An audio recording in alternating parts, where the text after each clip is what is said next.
സനീഷേ, കാട ഫ്രൈ വേണോ? കാട രസമായിക്കോട്ടെ.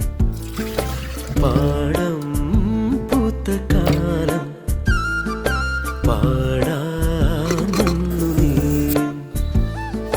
പാടം പൂത്ത കാലം പാടാനൊന്നു നീ,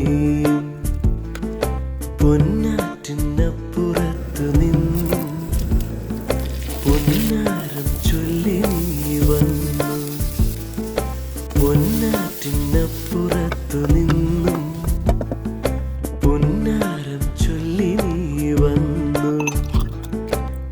ധനീഷേ, കാട രസം, കാട ചിക്കി കുറച്ച്.